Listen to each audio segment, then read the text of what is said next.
Boa tarde, meu povo. Estamos entrando aqui pela Contribuinte TV no nosso quadro do React, que é quando a gente reage às principais notícias, né? Vamos de novo, então. Boa tarde, meu povo. Estamos entrando aqui pela Contribuinte TV para fazer o nosso quadro do React, que vocês gostam desde a época do nosso Hora do Contribuinte lá na 106, que é quando a gente reage as principais notícias, o que aconteceu no mundo, porque ultimamente está impossível, né, não falar do que vem acontecendo no mundo aí, essas crises diplomáticas, guerras. No nosso Brasil, que também muita coisa está acontecendo, Muita coisa. Notícia o que não falta, e local de menos, né? Aqui que eu acho que está mais parado, né, Alisson? Aqui tá bem morno, Michael. Aqui tá bem morno, as notícias aqui no nosso estado estão bem mais devagar. É porque também o ritmo acelerou muito, né? Se tratando de Brasil e mundo, a coisa tá pegando fogo. Você tem um conflito quase que podendo acontecer ali na Venezuela. Tem conflito da Rússia e da Ucrânia. Tem o Alexandre de Moraes e o Lula batendo no peito para tentar brigar contra o Trump. Então, assim, é um clima agradável mundialmente. E aqui o local tá mais tranquilo, mais ameno, mesmo sendo um momento importante, principalmente que a CPI do consórcio Guaicurus tá já prevista para daqui a pouquinho sair, né, a decisão final. E todo mundo tá meio quieto, então eu achei estranho. Tá voltando de recesso também, né? Vamos dar esse desconto. O governador do Mato Grosso do Sul, o presidente da Assembleia, outras autoridades viajaram recentemente, né? Voltaram agora. Então, realmente, eu acho que aqui tá mais parado, tá mais tranquilo. Mas ainda assim, essa semana, fecha aqui em mim, câmera, teve uma bomba. Inclusive, que o contribuinte noticiou em primeira mão, né? Que é a Operação Vostok, que tá batendo na porta aí. Ou ainda não bateu, né, mas está tendo seus desdobramentos lá na porta, principalmente de familiares, de políticos e tudo mais. Então, ó, a Justiça de Mato Grosso do Sul tornou réus 21 investigados na Operação Vostok, que apura o suposto pagamento de propina milionária da JBS em troca de benefícios fiscais concedidos pelo governo estadual. Entre os denunciados estão 3 parentes diretos do ex-governador Azambuja, além de outras 21 autoridades, né? Mas dos parentes diretos está o filho, está o irmão e está a sobrinha, além da ex-chefe de gabinete do ex-governador Reinaldo Azambuja. Ele, né, não foi alvo porque ele já é réu, né? Mas tem outros também que se tornaram réus que estão aí, né, dentro da rede de parceiros do ex-governador. Caso do prefeito de Porto Murtinho, Nelson Sintra, o caso também do deputado estadual Zé Teixeira, entre outros. Foram 21 denunciados, Alisson, essa notícia aí que deu uma movimentada, né? O Reinaldo, que é acusado, né, de receber 67 milhões em propinas em troca de benefício fiscal. E eu acho que esse é o grande fator hoje determinante na nossa política estadual. Por quê? Porque a gente está falando de uma investigação em andamento. Recentemente, é bom lembrar, voltou para o STJ. Perfeito. Saiu aqui das diretrizes do órgão estadual, né? Do nosso judiciário estadual. E eu quero saber o que você acha disso. Não necessariamente, né? Assim, as investigações estão andando. O que eu quero saber, em direto ao ponto, é se você acha que existe tempo hábil, caso haja alguma condenação, porque a gente não pode aqui julgar, né? Não é o nosso papel julgar quem quer que seja, mas você acha que isso pode prejudicar os planos do atual governador, que hoje busca ser candidato a senador, ou não? Não está em tempo hábil ainda para ele sofrer alguma condenação e não assumir, de repente, o mandato ficar inelegível? Perfeito, Marco. Na verdade, eu abro 2 pontos importantes, não só para o caso do ex-governador, que pode acabar se complicando na justiça, como para o deputado estadual, o Zé Teixeira, que também está como réu agora e também vai fazer parte desse processo. Eu acho que deve existir, sim, tempo hábil até a eleição, porque se a gente for parar para analisar, a gente está agora entrando no mês de setembro, praticamente, e de setembro até meio do ano que vem, muita água pode passar debaixo dessa ponte. Então, eu acho que o ex-governador e o deputado estadual podem se complicar, e principalmente quem pode se complicar nesse processo todo é o próprio Partido Liberal, que hoje é do consentimento de todos, é o consentimento público, que o Reinaldo Azambuja deve já estar de balas prontas para ir para o PL, para assumir o PL. Inclusive, até o presidente do partido, o Portela, falou que ele já estão contando com o nome do Azambuja como candidato ao Senado, e se eventualmente ele for impedido pela justiça, tanto o nome dele quanto o Zé Teixeira, que seriam bons reforços para a sigla, pode criar uma nova incerteza, como, por exemplo, Michael, quem assumiria a candidatura de Senado do PL? num eventual cenário sem Reinaldo Azambuja. Ou saindo também, vamos colocar que se ambos são condenados, o próprio Zé Teixeira, que é um deputado de bastante voto, bastante expressão, foi um eleito com bastante voto pelo PSDB, que estava migrando para o PL, e se também ele não puder concorrer, abre uma vaga no PL, principalmente nessa candidatura para o Senado, que aí abre uma incerteza. Quem é ser o senador hoje de plano B do PL, do Partido Liberal? É isso aí, Alisson. Boa pergunta. O que eu espero é o seguinte, independente do que aconteça daqui para frente, se o ex-governador fez alguma coisa errada, cadeia. Que não tem conversa não, entendeu? Cadeia, o lugar dele não é no Senado, é na cadeia. Se ele fez alguma coisa errada, conforme o Ministério Público aí apontou, está denunciando, né? Se a pessoa é denunciada, explicando aí para quem é povão, às vezes que é meio perdido. Perfeito. Quando a pessoa é denunciada, não quer dizer que ela é corrupta. Não quer dizer que ela é criminosa. Quer dizer que, sob a ótica de quem investigou, eles apontam que, aconteceu isso, tem essas irregularidades. Aí é a justiça que condena, não é o Ministério Público. Perfeito. Até porque uma coisa que eu falo, todo cidadão tem que tomar cuidado com isso, porque você também um dia pode ser denunciado pelo Ministério Público. Perfeito. O papel deles é ser aquele chatão militante, igual o Mike, que fica apontando o dedo para todo mundo. É isso. Mas analisando... institucionalmente falando, o papel do Ministério Público é analisar se tem realmente procedimento, indício, e aí eles abrem um relatório, né? Recentemente a gente analisou aí o caso da prefeita, por exemplo. O Ministério Público considera que houve caixa 2. Sim. Considera que ela tinha que perder o mandato. A justiça foi lá e não aceitou. Então, explicando, né? Porque às vezes tem muito idiota de plantão. O Mike já está condenando o ex-governador. Não, negativo. Não mesmo. As investigações andaram, atingiu aí esse cerco, que eu acho que é o seio familiar dele, né, e de parceiros políticos, e vamos ver se vai ter tempo hábil para ele ser condenado. O que eu acho? Eu acho que ele pode ser um candidato ao Senado que não vai assumir o mandato. Pelo que eu entendo de política, pelo que eu já acompanho nos bastidores, e existe grande chance disso acontecer. E acontecendo isso, eu não sei se o Reinaldo pode acabar perdendo essa vaga, eu estou dizendo no voto mesmo, tá? Porque quando você concorre sob jurisdição, subjúdice, podendo ficar inelegível ali para frente, você perde muito voto. Sim. Um exemplo que eu dou, negaram, independente se teve toda uma campanha negando e tudo mais, mas eu acredito que isso prejudicou muito na campanha do Beto Pereira ano passado, por exemplo. Eu acho que o povo não confiasse, ele realmente estava com a ficha suja ou com a ficha limpa. Teve também outros elementos, mas eu acho que esse foi um dos principais. E isso pode pegar com o ex-governador, tendo em vista que o PL é um partido que, por mais que eles aceitem um corrupto lá, um ex-corrupto, né? Que eu não preciso fazer moral com ninguém, porque o Valdemar foi preso assim no mensalão. Sim. Se eles abrigam lá um tipo desse cara, né? Ele que é o atual presidente, ele que manda em todo lá, eu acho que caberia o Reinaldo Azambuja ser denunciado. Mas não é o que acontece na direita aqui às vezes, né? Que vai lá, passa pano para uns, isso daí para mim é ter corrupto de estimação. Sim. Porque o que eu penso aqui, eu acho que a bancada aqui errou, cadeia, independente de quem seja, entendeu? Então é mais ou menos isso. E dentro ainda da política local, Alisson, uma coisa que aconteceu aqui que a gente tem que relatar também, porque ele está sendo um dos protagonistas dentro dessa disputa, é a filiação do Fábio Tradi no PT. Boa. Só que assim, parece que ele já está meio que recuando dessa candidatura à governadoria. Então eu quero saber de você o seguinte, o que você acha dessa filiação? O Fábio Tradi, que surpreendentemente, os Trades, a gente costuma dizer, eles estão dentro dessa classe política mais antiga, né? Sim. Mais tradicional, né? Perfeito. Nem zoando o sobrenome deles. Mas o Fábio, ele tá conseguindo ter um público jovem como alvo, né?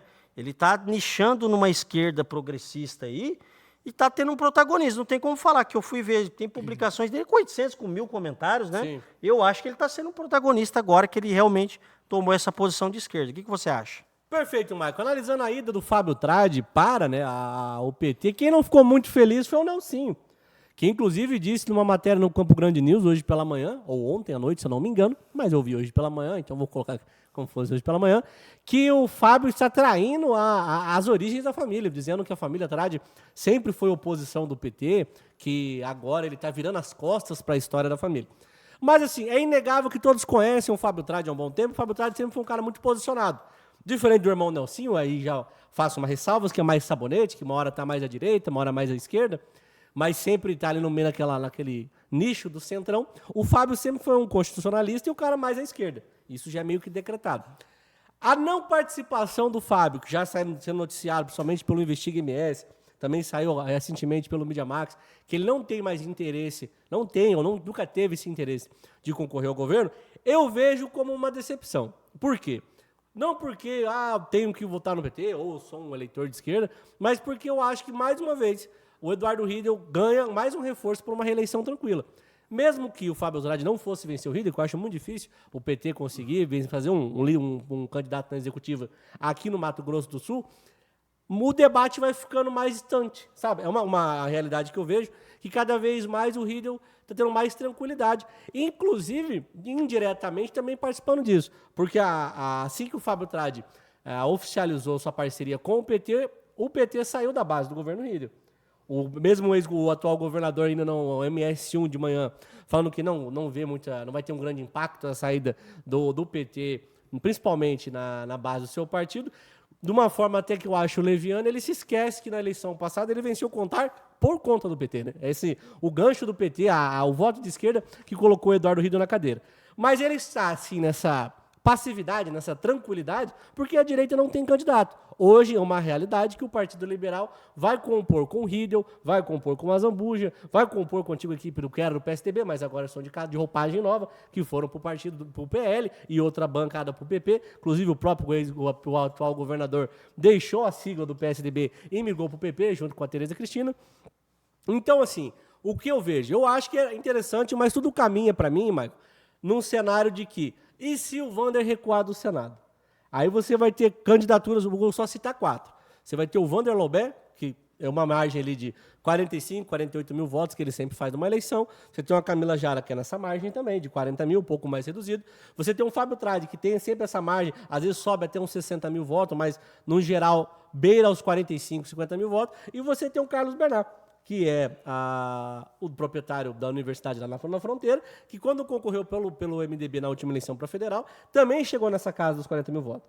Então, o risco que corre para o Wander se manter na vaga para o deputado federal pode custar para ele uma cadeira num jogo que ele estava se organizando para ser como senador.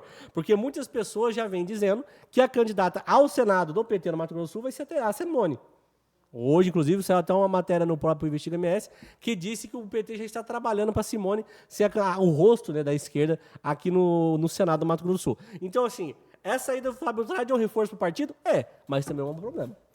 Um problema principalmente para Camila, né? Concordo plenamente. Pro Wander. Porque disputar com ele, né? Hoje ele está sendo um cara bem visto na esquerda. Porque qual que é o problema quando você está dentro desses dois extremos aí? E eu falo isso como uma pessoa que está na direita, entendeu? A diferença é que eu não sou político, então você que está aí, a única coisa que eu defendo, você que está aí do outro lado da tela, é que você pesquise, não acredite em pessoas, nem em mim, nem no Alisson. Perfeito. Pesquise o que a gente está falando aqui, vai a fundo na notícia, entendeu? Porque aí ninguém vai te ludibriar. Só que dentro desses dois polos, eles cobram assim uma lealdade extrema, no caso da direita, ao Bolsonaro e ao Lula. Perfeito. E o Fábio tá nessa lealdade ao Lula. Isso é inegável. E tá comprando brigas aí que, de repente, um Wander não compra. Sim. Então, um eleitor de esquerda pode falar, pô, esse Fábio aí tá representando o que eu entendo. Tá vestindo a camisa. Tá vestindo a camisa. Outra coisa, Alisson, agora mudando de opinião, que eu acho que você já respondeu pela gente aqui da bancada sobre essa questão do Fábio, pra gente antecipar também, né? Que isso me pegou você que está do outro lado da tela, o Alisson, todo mundo, que a justiça determinou que a prefeitura reajuste para R$ 7,79 a tarifa técnica do consórcio Guaicuru em Campo Grande. Uma decisão do juiz Marcelo Andrade Campos Silva, da 4ª Vara de Fazenda Pública e de Registros Públicos, atendeu a um pedido do consórcio Guaicurus e determinou que a Prefeitura de Campo Grande reajuste no prazo de 15 dias a tarifa do transporte coletivo para R$ 7,79. Atualmente o valor é R$ 6,17, conforme estabelecido em janeiro desse ano. E assim, Alisson, eu vou dar o nome aqui do cabra de novo. O nome do juiz é Marcelo Andrade Campos Silva. Eu respeito todas as profissões, eu não estou aqui para desmerecer um juiz. Mas uma coisa eu tenho certeza, que o Marcelo nunca andou de ônibus na vida dele. Eu tenho certeza que ele não passa nem perto do terminal. Deve sair de centro de um Alphaville, de um Dama e direto ali para o TJ. para ele tomar esse tipo de decisão. Porque não é a primeira vez, Alisson, que o Poder Judiciário, e eu estou sempre falando aqui, todo mundo fica, o Mike fala só do Xandão. O que o Alexandre de Moraes está fazendo, realmente a gente está aí numa ditadura do Poder Judiciário, onde um cara com uma única caneta toma todas as decisões em relação a tudo. E eu não vou ficar estendendo aqui o poder do Judiciário do STF, né? Que quem é nosso público está careca de saber. Mas eu trazendo aqui para o estadual, Alisson, e eu não estou nem para analisar essa decisão aí do juiz, se é técnica ou não, mas o que me pega é o seguinte, mais uma vez, uma única caneta é capaz de atrapalhar, de repente, todo o andar da carruagem da cidade. Porque a gente está falando de uma tarifa que hoje é 6,17 e indo para 7,79. Às vezes, R$1 não faz diferença e com certeza não faz na vida de um servidor do alto escalão. Agora, na vida de um cabra que ganha um salário mínimo, da empregada doméstica que tem que ir de ônibus, lá no Dama, inclusive, lá na casa desses juízes aí, faz diferença a semana toda, o mês todo, o ano todo, ela tem que ter esse aumento. Ou estou errado, Alisson? Não. O que você acha dessa mudança? Tipo assim, a gente entende que o Poder Judiciário analisa de alguma forma, mas sabe o que eu acho estranho? Sim. Eu não estou aqui para tirar a credibilidade de juiz, de quem quer que seja. Ele é juiz, ele analisou o caso, mas assim, mais uma vez, o consórcio Guaicurus conseguiu aumento através da justiça. Sim. Igual foi no último caso, inclusive com a prefeita. A prefeitura, dando também notícia aqui, já antecipando para o Alisson comentar, recorreu. Sim. A Adriane falou que não vai acatar isso. Só qual que é o problema? Ali no passado, magicamente também, o consórcio Guaicurus conseguiu na justiça esse aumento. Sim. Então, assim, o que está ficando claro? Que o consórcio Guaicurus consegue o que quer na justiça. O que eles impetram lá na justiça está dando certo. Ah, Mike, mas se o terminal tal, está faltando não sei o quê no contrato que eles fizeram com o Nelson Trade, está faltando não sei o quê. Só que aí o consórcio Guaicurus está entregando também um serviço de qualidade? O ônibus que o povo está andando todos os dias quando vai para o trabalho, volta do trabalho, está funcionando? Não, o consórcio Guaicurus, o vereador Michael Nogueira e alguns que vêm fiscalizando estão mostrando aí várias coisas. Tem ônibus que não é nem lavado de noite. Eles não estão seguindo à risca também esse contrato. Então, eu quero saber, e eu vou pesquisar aqui enquanto o Alisson fala, qual que é o argumento do juiz Marcelo. Porque assim, a prefeitura não cumpriu por isso, eles estão endividados. Todos os anos, o consórcio Guaicurus tem subsídios, e é milionários esses subsídios.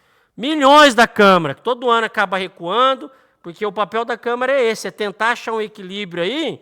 Só que o consórcio Guaicurus está insaciável por dinheiro público, insaciável por aumento de tarifa. É isso. E aí o que acontece? O grande representante dessa empresa, que é o Constantino, tratou a Câmara como se fosse lixo na CPI, porque ele apresentou um atestado oftalmológico. Apresentou um atestado oftalmológico para não comparecer à CPI, para responder os questionamentos dos vereadores. E essa mesma empresa que tratou, porque se tratou a Câmara, que é representante de Campo Grande, os vereadores lá, tratou Campo Grande como um lixo. Para ir o juiz Marcelo, até dá um nervosismo aí, ir lá e canetar, aumentar a tarifa do povo? Pô, sacanagem, Alisson. Com você, Alisson. Marco, assim, se de fato o nosso querido juiz Marcelo, ele canetou, porque... Marcelo Andrade Campos Silva. Se o nosso querido Marcelão, ele canetou ali dentro de uma legalidade que no não cumprimento do contrato em si, porque cabe também, até o consórcio Guaicurus pode entrar na justiça, mesmo que ele tem esse direito, não acho ético, da parte do contrato, que ele também não cumpre nada, né? A gente não querendo ser muito incisivo na nossa crítica, mas só no levantamento baixo que fizeram na CPI, não só nessa, né, porque nós estamos na 8ª CPI do consórcio Guaicurus, já acharam milhões de irregularidade, acharam ônibus ultrapassado, ônibus fora da linha, ônibus que não funciona e ônibus que não existe. Existe uma dentro do contrato que a frota tinha que ser renovada de 5 em 5 anos. Tem ônibus aí, meu querido ouvinte, que você pega para sair para o seu trabalho, que está há mais de 15 anos atrasado. Então, assim, quando o nosso querido juiz, dentro da legalidade, da justiça, Ele assina que, de fato, o consórcio tem o direito de aumentar a tarifa porque tem que cumprir um contrato? Será que ele vai ter a mesma veracidade de cobrar o consórcio, de seguir o contrato? E eu também digo isso, agora eu abro esse pensamento, e até para vocês, vereadores da Câmara, que estão participando da CPI e quem não está, e a própria Prefeitura. Porque vocês não entram na ação na Justiça contra o contrato que não está sendo cumprido pelo consórcio Guaicurus? Esse é o meu questionamento, Maicon. Exatamente, Ares, porque assim, ó, o que acontece? O próprio diretor do consórcio Guaicurus fez aqui buscas, primeiro que a imprensa procurou eles não falaram que não comentam decisões judiciais. Então assim, pô, os caras o tempo todo, os caras querem ganhar 500% e o povo que pague, porque é o povo que paga com o imposto. E aí eu vou até passar a bola para você nesse sentido, porque aqui da nossa bancada eu já andei de ônibus, mas eu sei que você, por muitos anos da sua vida, você foi usuário do transporte que o consórcio Guaicurus entrega. Tem qualidade, Ares? Ah, sim, com certeza, Maicon. Tem a super qualidade, o selo consórcio Guaicurus, que às vezes você pega um ônibus e está aberto, quando chove, molha mais dentro do que fora. Às vezes a porta não abre, ou ela já está aberta porque não fecha. Você pega um ônibus que está sempre superlotado. Você pega um ônibus que, mesmo que ele estivesse velho, que se tivesse pelo menos 2, 3 ônibus numa linha desafogava, mas no horário de pico tem um ônibus só. Então vem todo mundo encaixotado que nem uma sardinha. E aí hoje o consórcio Guaicurus se acha no seu direito quase que messiânico de aumentar a tarifa do ônibus para quase 7,18. Maicon, daqui a pouco vai compensar muito mais para um cidadão comum, até para um patrão, pagar um Uber para o funcionário e trabalhar do que pagar um passe de ônibus. Porque se você já está pagando 7,18 numa tarifa, dependendo de você mora... 6,18 e vai para 7,79, voltando de aumento. Quase R$8 de tarifa de ônibus. R$8, se pegar 2 funcionários e dividir no Uber, dá para chegar lá. Então assim, e aí não adianta depois o nosso querido consórcio do Guaicurus falar, mas aí, ó, nós dá essa passe de ônibus, a gente dá passe para idoso, mas o pessoal tá pegando Uber aí, a gente tá ficando sem público. Mas é óbvio, serviço ruim e caro ninguém usa. Exatamente isso. Olha, só vamos fazer um comentário agora, encerrando aí com essa péssima notícia local. Com certeza. E eu quero aqui chamar o juiz Marcelo para pegar um ônibus aí na cidade, entendeu? Vai lá, vamos lá junto, a gente faz essa reportagem com você. Eu não estou aqui para boicotar ninguém, é o que eu falei, a gente respeita o poder judiciário. O que eu nunca vou aceitar, e é como cidadão, como profissional de imprensa, é que uma única caneta mude uma rota na cidade, a nível nacional, o Moraes fazendo a mesma coisa com uma única caneta. Eu acho que tem que ser respeitada a tripartição de poder. Dentro desse contrato aí, da prefeitura com o consórcio Guaicurus, que ficou claro que não está sendo um bom contrato para a sociedade, está claro que a prefeitura não cumpre, nenhum gestor conseguiu cumprir. Mas o consórcio também não cumpre também. O próprio diretor em CPI, ele confirmou que tem 97 ônibus andando em irregularidade na cidade. 97, eu não estou falando de 1 e 2, não. Olha o tanto de ônibus que estão circulando aí com irregularidade. E aí o juiz vem lá e dá essa canetada. Está faltando a idade de ônibus. Então, juiz Marcelo, você está convidado. Convido você aqui a andar de ônibus. A gente vai fazer essa cobertura. Vamos pegar, nem que seja... Eu sei que é difícil para quem é juiz. Geralmente, acho que nunca andou de ônibus na vida. Nunca sofreu igual o povo. Então, às vezes, para você é difícil, mas vamos tentar marcar na sua agenda aí. Porque aí você anda de ônibus e pós a reportagem a gente pergunta, você ainda pensa que vale 7,79? Juiz Marcelo. Porque, às vezes, essas pessoas esses profissionais que a gente tem que respeitar, mas, às vezes, eles não vivem a realidade do povo. E não tem cabimento técnico, Alisson. Porque o cabimento técnico, se é a prefeitura descumprir, é só ele pegar também, ligar o YouTube e assistir a CPI lá. Que o diretor confirmou que o consórcio Guaicurus age dentro da irregularidade também com a prefeitura. Então, não tem argumento técnico e, momentaneamente, o consórcio está ganhando tudo na base da canetada do judiciário. E o que faz a gente ficar um pouco desconfiado, até porque, recentemente, nesse mesmo estado aqui, aconteceu operações de venda de sentença.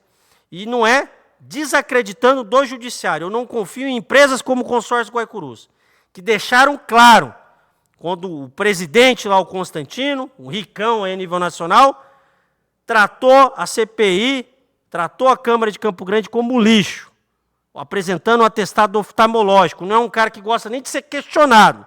Então, um cara que não gosta nem de ser questionado, eu não confio que esse cara haja dentro da regularidade com ninguém. Então, para ele, parece que tudo é mais fácil no apito, no dinheiro, na imposição, e não é assim que tem que ser feita a coisa. Então, vamos agora para a notícia nacional, Alisson. Acho que a gente deu bastante ênfase já aqui. Eu vou fazer um resumão, então, do nacional. Perfeito. Porque a gente já está cansado de falar toda semana, é tanta coisa que acontece, né? Vamos pegar de novo, assim, mais midiático, foi essa operação na casa do Malafaia. Foi. O Malafaia deu várias respostas, ele realmente, diferente de... Uma coisa que eu já comentando aqui, diferente de várias autoridades, até do bolsonarismo, que quando receberam essas visitas aí ficaram em silêncio, meio com medo, o que está me surpreendendo no Malafaia é que ele agiu realmente, tipo assim, eu defendo isso mesmo e pronto, chamou o Moraes de criminoso, aí até o pessoal do Metrópole estava dizendo, ficou meio, caramba, o cara tá... Aí ele explicou, e eu concordo com ele, criminoso não é o cara que rouba só, não é o cara que assassina, criminoso não é o cara que, além de tudo isso, faz qualquer tipo de crime que é o que o povo imagina, que está no imaginário público, né? Roubo, furto, Sim. Matar alguém. Não, você não seguiu o que está na Constituição, o torna um criminoso. Foi o que ele falou. Sim. E explicou ali os argumentos dele. Assim, então, eu quero saber, o que você acha que pode acontecer com o Malafaia? Porque assim, ele está querendo usar também, sabe aquela famosa carteirada? Sim. Eu senti que foi uma carteirada. Tipo assim, eu sou um líder religioso. Você vai ter coragem mesmo de me prender? Qual que é a sua impressão, Alisson? Olha, Marco, a impressão que eu tive em relação, né, ao pastor Silas Malafaia, tem um detalhe que tem me chamado a atenção e eu tenho comentado com alguns amigos da imprensa, e eu, por enquanto, não vi ninguém comentando isso, pelo menos não publicando sobre isso.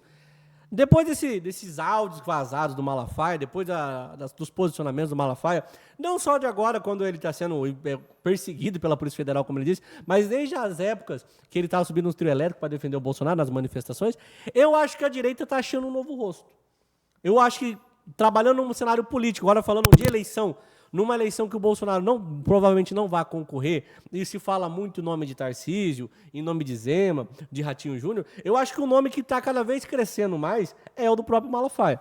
E isso fez com que, de repente, curiosamente, ele entrasse no radar. Porque, se você for analisar atualmente, né, a atual participação do Malafaia nos últimos áudios, desde até das investigações. Pô, o Malafaia, pelo menos, desde quando iniciou essa perseguição que está sendo falada pelos bolsonaristas lá em janeiro, que foi as pessoas sendo investigadas, quem eram os financiadores, o Malafaia, desde essa época até agora, vem se posicionando abertamente, de maneira firme, contra o Moraes e nunca era investigado. Não quero investigar. Mas, de repente, quando existe um lúdico, que ele pode ser um cara que pode tomar o lugar do Bolsonaro, já que o Bolsonaro provavelmente não vai concorrer a uma eleição, que o filho do Bolsonaro também está incomodado um pouco com o Malafaia.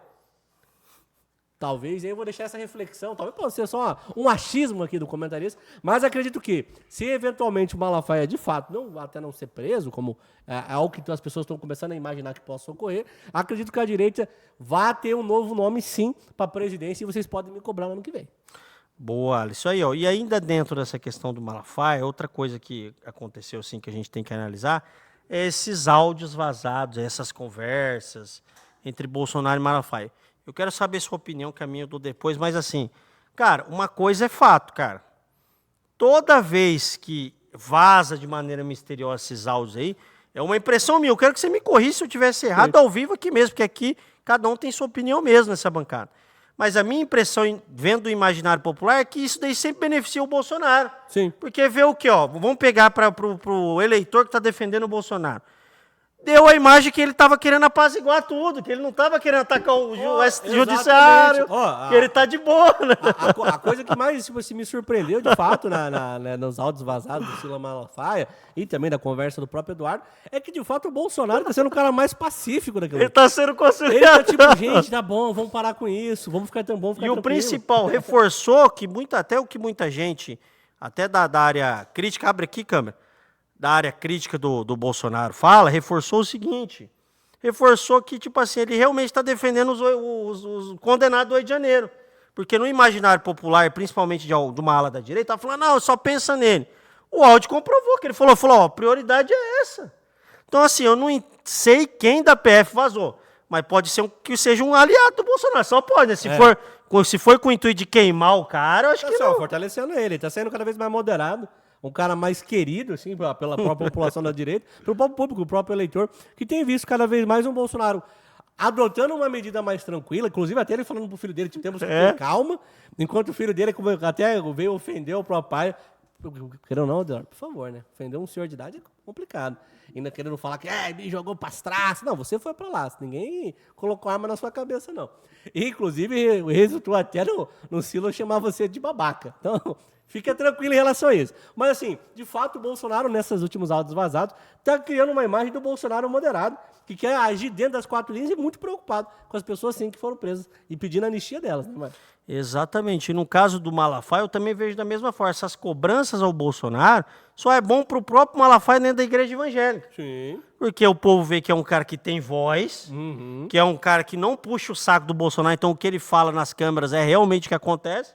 Ele não puxa o saco e dá a impressão que o governo Lula acertou nessa questão de ter um discurso mais nacionalista. Porque você viu que foi o que o Malafaia falou, esse cara tá dando discurso nacionalista pro Lula.